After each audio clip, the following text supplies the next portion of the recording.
Es un calendario electoral que analizamos, además hay que ubicarnos en otros países como Costa Rica y Honduras. Para ello nos ayuda el doctor Nicanor Moscoso, presidente del Consejo de Expertos Electorales de Latinoamérica, el CELA. Doctor Moscoso, ¿cómo le va? Muy buenas noches, bienvenido. Bueno, muchísimas gracias. Pues una vez más acá en Venezuela, en esta ocasión invitado por la Fundación Proyecto Social, con quienes hemos hecho un convenio para apoyarlos con nuestra experiencia en América Latina a un trabajo que ellos hacen acá sobre temas electorales, democráticos y de derechos humanos. Y firmamos un convenio y tenemos proyectos para estar por acá. Porque realmente llama la atención que usted esté en estos momentos en Venezuela cuando no hay calendario electoral en el país. Pero muy interesante en todo caso. Ahora, y a propósito de nuestra América Latina, veíamos el escenario electoral a solamente 9 días del proceso comercial presidencial en Colombia, en octubre las presidenciales en Brasil. ¿Cómo ve usted este escenario con la experiencia que ustedes tienen de este recorrido por toda nuestra región? Bueno, vemos que se repite lo que está pasando en nuestros países, la polarización entre partidos de derecha y de izquierda. Mire, lo que acabamos de escuchar respecto a Colombia, tenemos el candidato Hernández, el candidato Fico Gutiérrez, que están peleándose en la entrada a la segunda vuelta.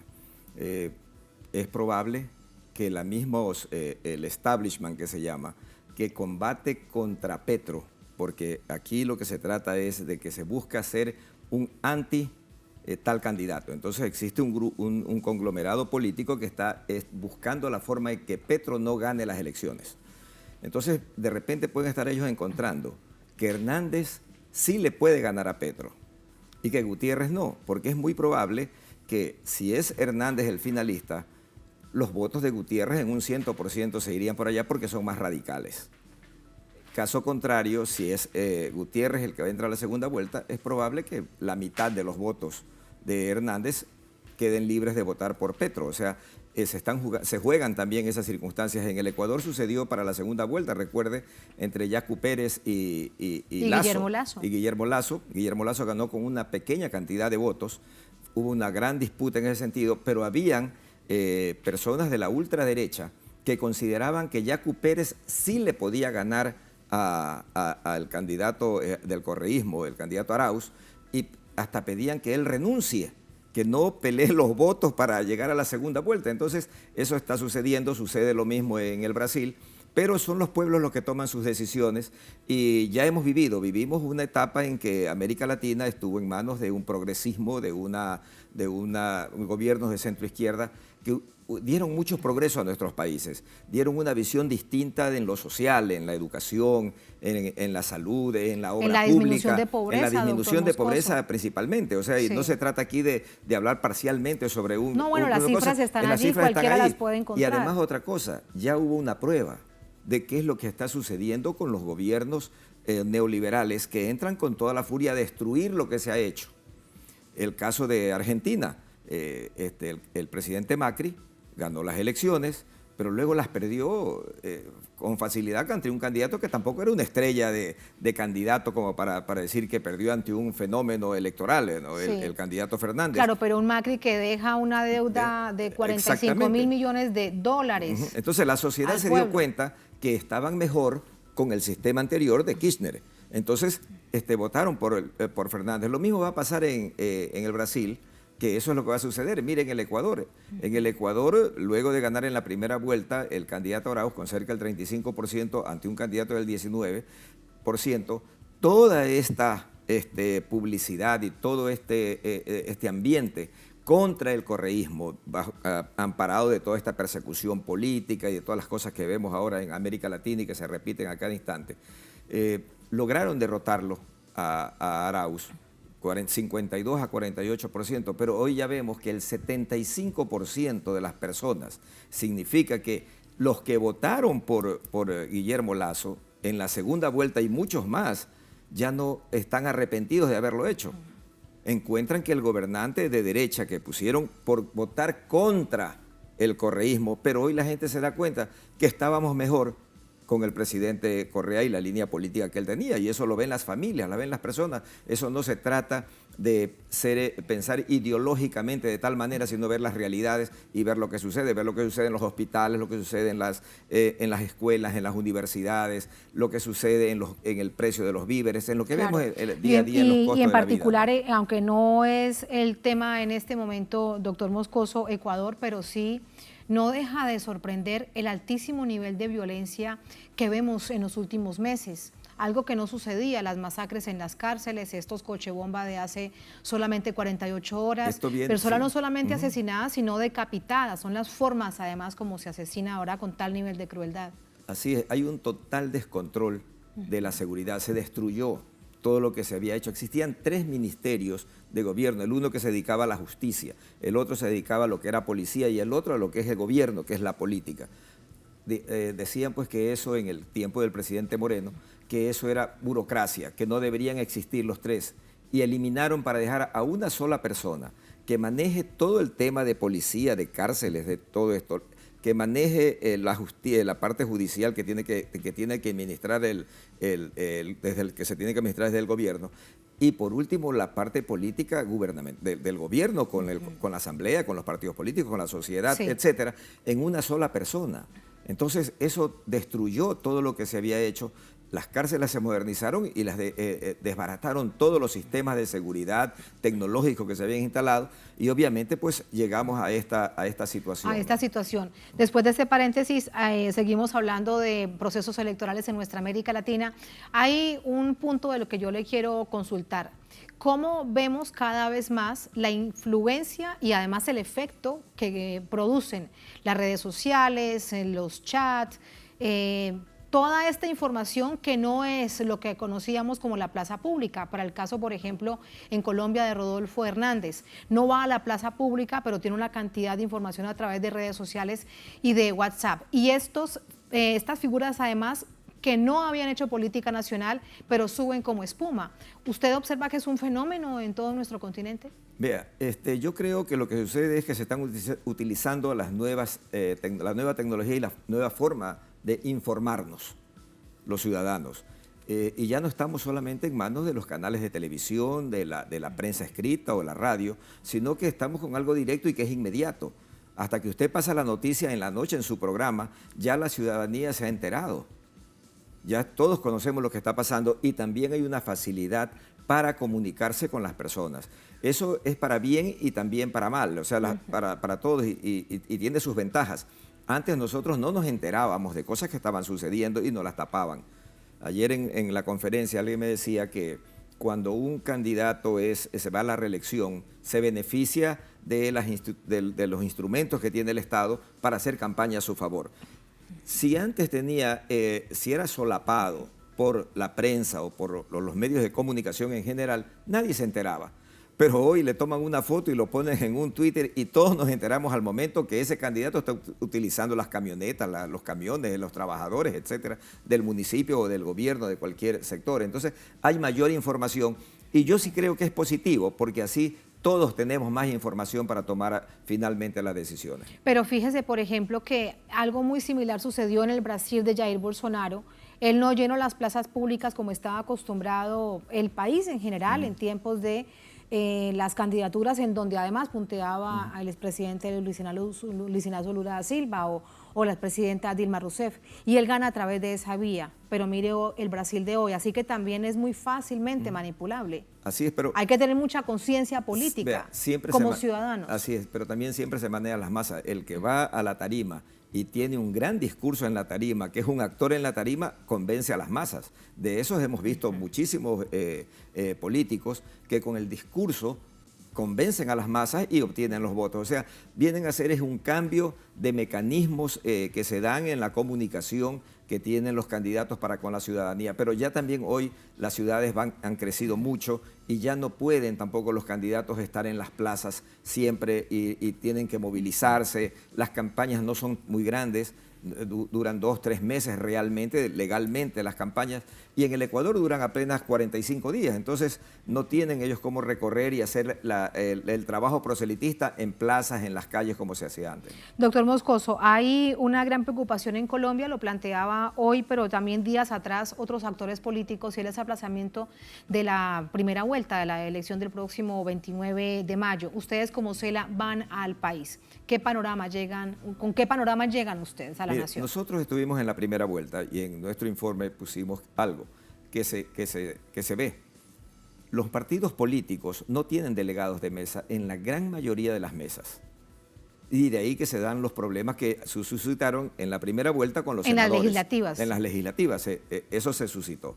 Entonces, el procurador, que es una persona, no puede manejar toda la elección, ni maneja toda la elección, ya es la parte política, peor aún a 9 días de las elecciones. Si es que lo llegan a él a retirar del cargo. ¿Se refiere usted al registrador nacional, al encargado de la organización política? Que es el que organiza las elecciones. El registrador es el que organiza las elecciones en Colombia. Si a él lo defenestran de su cargo, las leyes mismo establecerán que alguien lo reemplaza. Y las elecciones se darán. O sea, no es que porque no está ¿qué pasa? Que no es que está el registrador, no van a haber elecciones. Yo pienso que está bien que se alerte a la ciudadanía para que no vayan a pensar mentes enfermizas ya antidemocráticas de querer hacer una cosa brutal como esa, porque ya sería algo demencial que a 7, 8 días, 6 días de las elecciones se la suspenda. ¿Por qué? Porque se defenestra en este caso al registrador. Debe existir la forma de reemplazarlo. Si caso él es el que hace todas las elecciones, son casi 100.000 mesas y van a... No, lo que sucede, habrá un reemplazo y las elecciones se harán. Aunque siempre las leyes también establecen que días antes de las elecciones o tiempo antes de las elecciones las autoridades no pueden ser movidas. Y además, pensando en la democracia y pensando en el país, Dios quiera que no lo hagan. Sobre todo porque sería un verdadero quiebre de la democracia tan vulnerable que existe en Colombia. Y otra gran preocupación tiene que ver con el software electoral. ¿Qué información reciben ustedes al respecto? Mire, las elecciones en Colombia son transmitidas inmediatamente, la misma noche y a pocas horas. Hemos estado ahí en las presidenciales y todo, y el mismo día se conoce un resultado que luego cuando hacen en las presidenciales, que son papeletas enteras, digamos, tendrán aquí 4 o 5 candidatos y los que van a sacar mayor votación serán 3. Entonces van a contar fácilmente y la misma noche se saben los resultados, son extraoficiales. Pero por lo general en Colombia han hecho bien esa transmisión. Yo creo que además con la experiencia que tuvieron y las diferencias que han tenido en la primera vuelta, lo van a mejorar y a presentarse adecuadamente en la segunda vuelta. Usted hace referencia a la vuelta. Primera vuelta y muchos decían que parecía las legislativas una primera vuelta y resulta que sí, sobre todo por el escenario político que venía para el próximo 29 de mayo, pero ahí en esa oportunidad hubo una falla gravísima de la registraduría con el formulario E14, donde no se contaron los votos de los candidatos del pacto histórico y luego aparecieron más de 500.000 votos que representó 4 curules al Congreso. Así es. Sí, por eso le digo, todo eso tiene que mejorarlo. Mire, estos errores también son producto de aquella forma de elegir en donde tienes que elegir por candidatos personales, o sea, no son listas cerradas de los partidos, sino que son listas abiertas, donde la persona va y si va a elegir 20 curules, tiene 20 opciones de votación. Eso complica muchísimo el conteo de los votos al final del día y eso puede suceder en cualquier momento, tanto así que ya los países están volviendo a las listas cerradas. Ya sucedió en El Salvador, ahora sucede en el Ecuador. En el Ecuador teníamos el mismo problema.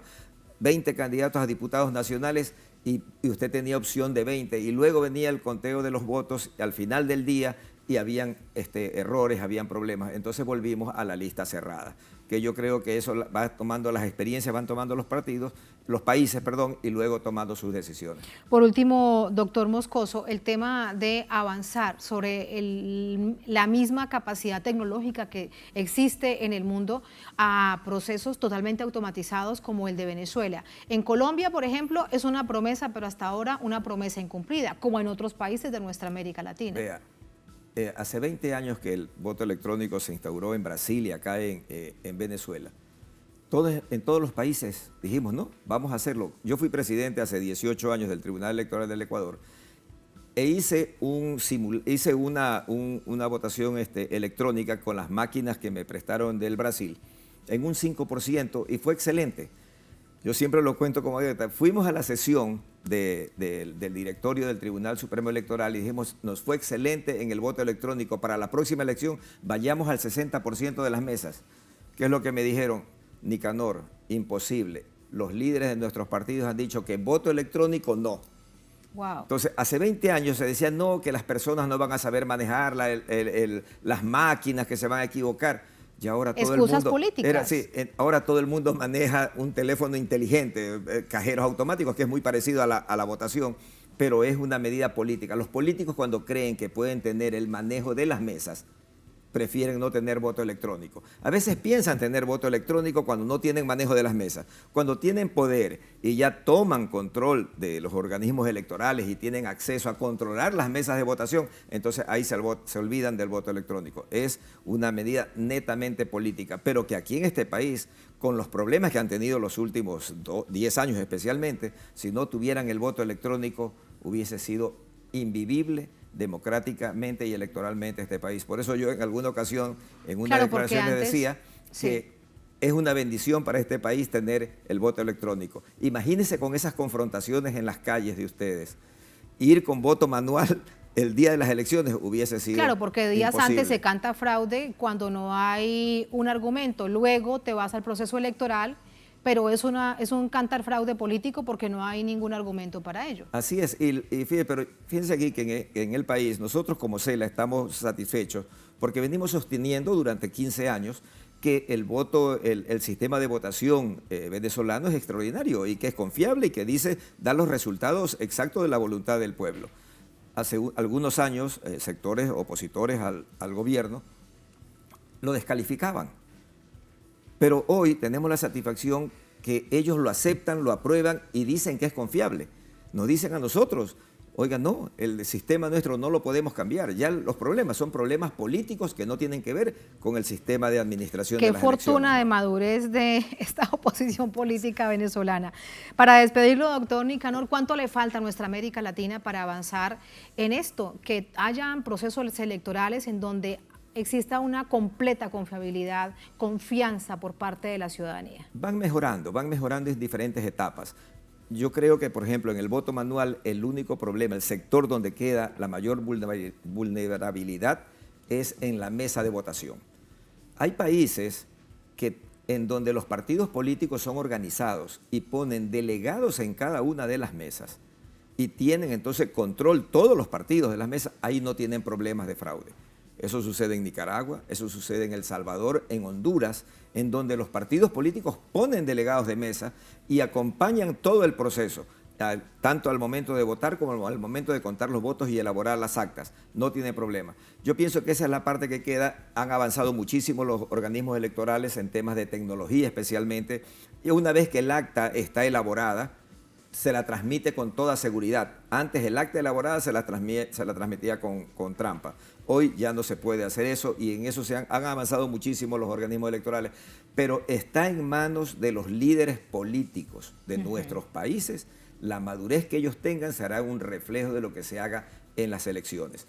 No puede ser que personas de un nivel político tan alto como lo que sucede ahora en Colombia, escuchaba yo ahora que están promoviendo más bien toda esta situación de suspender las elecciones, cuando con esa madurez deberían ellos dar una muestra a la ciudadanía de respetar la voluntad popular. Yo creo que eso es una cuestión de líderes políticos. Lo que hemos visto en este país, lo que acaba usted de mencionar y que lo estamos viendo, una madurez de la oposición a buscar el diálogo, a sentarse a participar. Estamos hablando ahora ya de participar en las elecciones después de 2 años. Ya no se está hablando de no participamos. Entonces, así es como se debe actuar. Y yo les decía que no hay que pensar en esto en la oposición, no. Todos los partidos del país compitiendo para una elección, para ganarla o perderla, y al día siguiente de las elecciones. Todos deben trabajar porque ese gobierno tenga éxito, porque es el éxito del país. Y no en las circunstancias de que gana el contrario y al día siguiente debemos estar buscando cómo fracase por tratar de ganarle las elecciones después de 4 años, cuando lo que hacemos es fracasar al pueblo empobrecerlo y tenerlo en condiciones difíciles. Y que el pueblo decida. Muy importante reflexión. Gracias, doctor Moscoso. Bienvenido siempre. Muchas gracias. Muchas gracias.